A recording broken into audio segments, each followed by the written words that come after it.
오늘 하나님께서 우리에게 주시는 말씀은 에스겔서 10장 1절부터 8절까지의 말씀입니다. 에스겔서 10장 1절부터 8절까지의 말씀을 저와 여러분이 한 절씩 교독하시고 마지막 8절을 함께 읽겠습니다.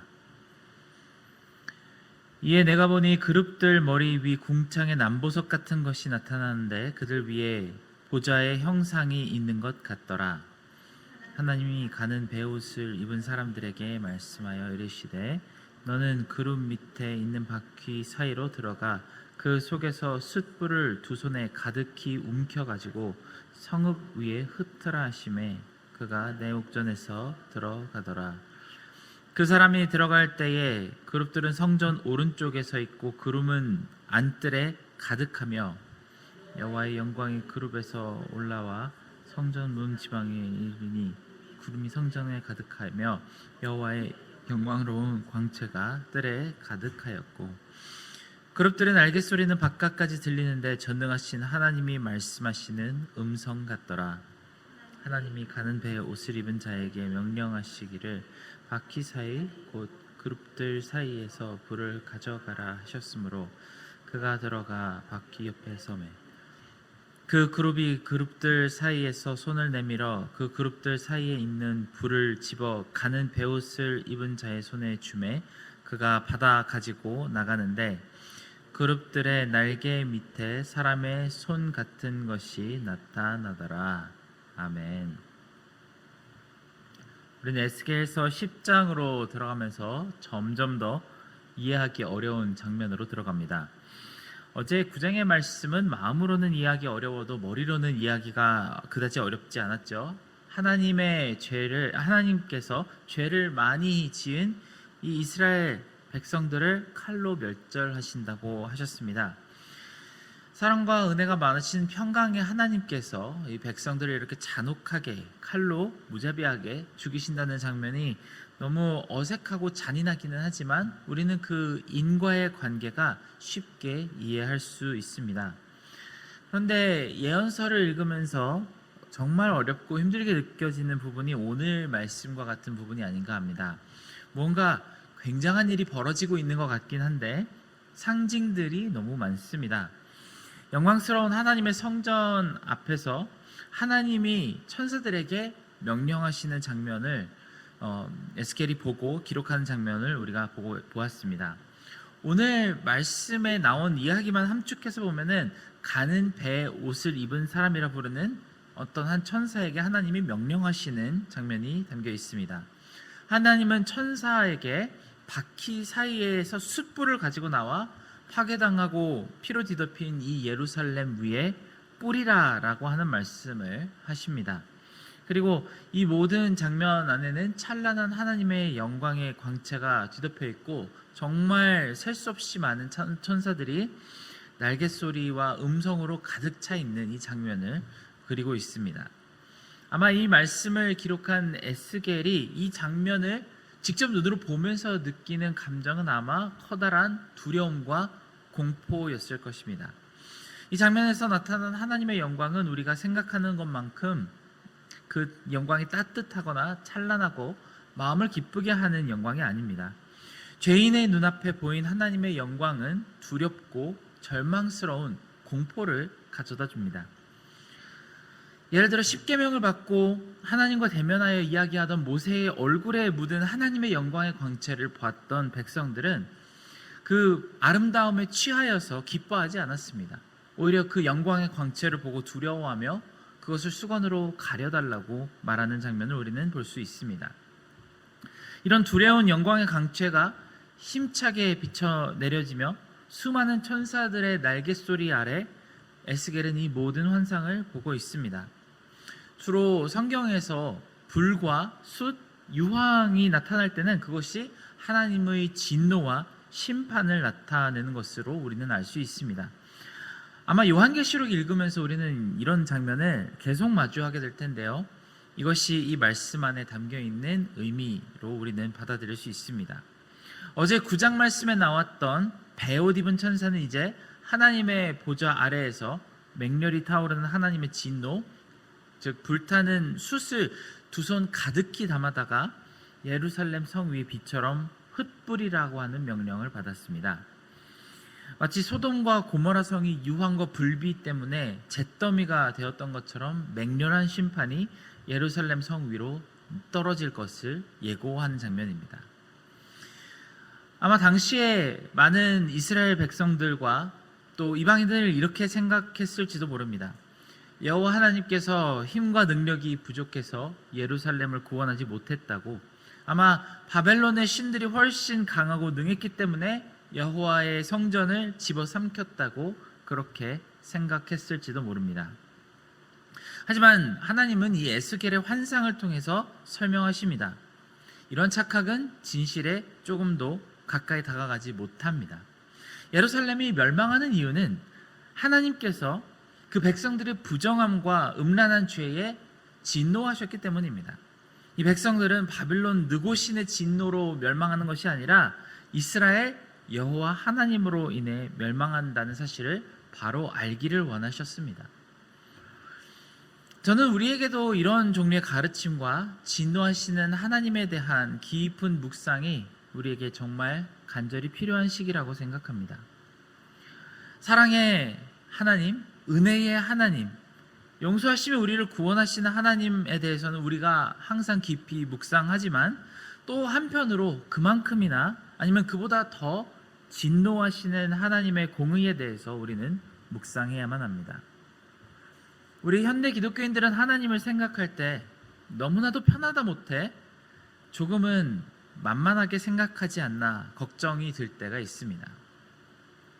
마치 명절에 한 번씩 찾아뵙거나 너무 바쁘고 피곤하면 그마저도 건너뛰어도 별 도리가 없는 가족들처럼 하나님을 그렇게 생각하지 않고 있는지 모르겠습니다. 하나님의 준엄한 명령들은 우리가 을에 들어왔던 귀찮은 잔소리처럼 들리고, 반대로 내 부탁과 기도는 왜 빨리 들어주시지 않는지 답답하게 쳐다보는 그런 존재가 우리 하나님이 되어가고 있지 않은가 합니다. 만약 이런 마음을 가지고 우리가 에스겔의 환상 가운데로 초대된다고 생각을 해보겠습니다. 아마 우리 중에 아무도 고개를 들고 하나님의 얼굴을 바라보지 못할 것입니다. 얼굴을 푹 숙이고 부끄러워서 아니면 두렵고 떨려서 어디 숨을 구멍이라도 없는지 간절히 찾게 되지 않을지 걱정이 됩니다. 조금은 더 현실적인 문제를 우리가 바라보았으면 좋겠습니다. 제가 이 말씀을 준비하면서 호기심이 들어 인터넷 검색창에다 요즘 교회라고 하는 검색어를 넣어봤습니다. 그랬더니 어떤 주제의 컨텐츠들이 떠올랐을까요? 몇 가지 키워드를 종합해보니 이런 키워드들이 있습니다. 기도를 잃어버린 요즘 성도들, 청년을 보기 힘든 한국교회의 현실, 요즘 교회가 무너지는 3가지 이유, 한국 대형교회가 무너지고 있는 이유, MZ세대가 교회 안 가는 이유. 참 안타깝게도 좋은 이야기가 별로 등장하지 않습니다. 물론 이런 인터넷 컨텐츠를 만든 사람들이 자극적인 언어로 관심을 끌려고 이런 컨텐츠를 올렸겠지만 실제로 모든 지표와 데이터를 볼 때 긍정적인 내용이 사실 별로 없습니다. 그것이 지금 우리의 현실입니다. 이런 상황에서 오늘 말씀을 한번 다시 살펴보았으면 좋겠습니다. 왜 이런 상황을 우리는 마주하게 되었을까요? 하나님이 연약하셔서 초대교회 때나 아니면 한국교회 대부흥기 때와 같지 않으셔서 이런 일이 일어나는 것일까요? 전혀 우리는 그렇다고 할 수 없을 것입니다. 사실 전 세계적으로 보았을 때는 기독교 인구가 꾸준히 늘어나고 있는 추세에 있다고 합니다. 우리와 정반대 상황에 놓인 국가가 수많은 국가교회들이 있다고 합니다. 정말 폭발적으로 늘어나는 교인들의 숫자를 감당할 수 없다고 하는 그런 국가교회들이 있습니다. 우리가 잘 몰라서 그렇지 전 세계적으로 보았을 때 복음은 어느 때보다 더 힘차게 승리하고 있습니다. 그저 우리가 이 승리의 환호성으로부터 조금씩 더 멀어지고 있을 뿐입니다. 이 활활 타오르는 숯불을 예루살렘 위에 재앙처럼 뿌리는 이 천사는 바벨론 느고신의 천사가 아닙니다. 바로 여호와 하나님의 천사입니다. 우리에게 일어나는 모든 안 좋은 일이 다 우리 죄 때문이라고 할 수는 없습니다만 하나님께서 어려운 일을 통해 우리에게 다시 한번 겸비하게 하신다면 우린 그 때를 놓쳐서는 안 될 것입니다. 우리에게 주어졌던 축복도 또 우리에게 허락된 고난도 하나님의 손안에서 그 뜻을 이루시기 위해 사용하시니 우리는 그 주어진 상황 가운데서 하나님의 음성을 다시 한번 구해야만 할 것입니다. 오늘 말씀 이후에는 에스겔이 이 예루살렘 성에서 진노의 숯불을 집어던지신 후에 하나님이 바퀴가 달린 보좌에 앉으신 채로 성전에서 떠나시는 환상을 봅니다. 이것은 하나님의 백성들에게 일어날 수 있는 최악의 상황입니다. 그 전에 칼로 많은 사람들이 죽임당한 것과 재앙의 불비가 내린 것보다 훨씬 더 참혹한 상황은 바로 이들에게서 여호와의 영이 떠나시는 것입니다. 어느 가정에나 어린 자녀들에게 일어날 수 있는 최악의 상황은 부모님이 없다는 것이겠죠. 차라리 잘못했을 때 회초리를 들고 엄격하게 혼내는 부모님이 계시는 것이 아무런 보호도 없이 고아처럼 내버려지는 것과 비교할 수 없이 더 낫습니다. 에스겔은 이 모든 선지자들이 전에 보지 못했던 그 일을 환상 중에 이 가장 비참한 상황을 보았습니다. 바로 하나님이 그 성읍에서 떠나시는 장면을 본 것입니다.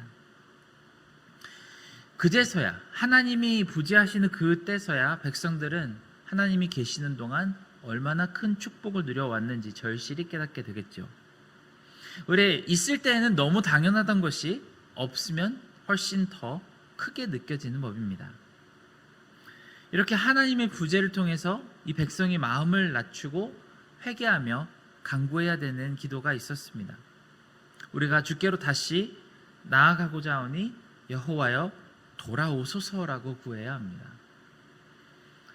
하나님의 사람들이 하나님께 징계를 받더라도 여호와 하나님을 떠나서 살 수 없음을 고백해야 하는 장면이 오늘 말씀 속에 담겨 있습니다. 에스겔이 이 환상, 하나님의 보좌가 예루살렘에서 떠나시는 환상을 본 지 거의 600년이 지난 후에 베들레헴에 살던 작은 한 소녀에게 천사가 나타나 임마누엘이라고 하는 말을 전합니다. 하나님이 함께 하신다는 메시지입니다. 우리 죄 때문에 오래전에 떠나버리신 줄 알았던 하나님이 이제는 함께 하시며 심지어 영원히 떠나지 않겠다고 말씀하십니다. 우리는 그것을 바로 복음이라고 인류에게 전해진 가장 좋은 소식이라고 합니다. 아까 하나님께서 떠나시는 것이 최악의 상황이었던 것처럼 하나님이 우리와 함께 하심은 우리에게 그 무엇과도 바꿀 수 없는 가장 좋은 소식이 됩니다. 그러니 우리 또한 이렇게 고백하기를 원합니다. 여호와여 우리에게 돌아오소서, 영광의 주여 우리를 떠나지 마소서라고 겸비하며 우리가 함께 기도하기를 원합니다. 함께 기도하겠습니다. 사랑하는 하나님, 우리 가운데 하나님으로부터 멀리 떨어져서 마치 하나님의 따뜻한 온기와 하나님의 은혜가 없는 것처럼 살아가던 우리 모든 삶의 영역 가운데 다시 한번 우리가 하나님을 구하고자 하오니 하나님께서 우리 가운데로 또 가까이 돌아오셔서 우리가 하나님의 음성을 듣게 하시고 하나님의 말씀을 순종하게 하시고 또 하나님께서 우리에게 이루고자 하시는 그 뜻을 우리를 통하여 이루게 하여 주시옵소서. 모든 은혜 감사드리며 예수님의 이름으로 기도드렸습니다. 아멘.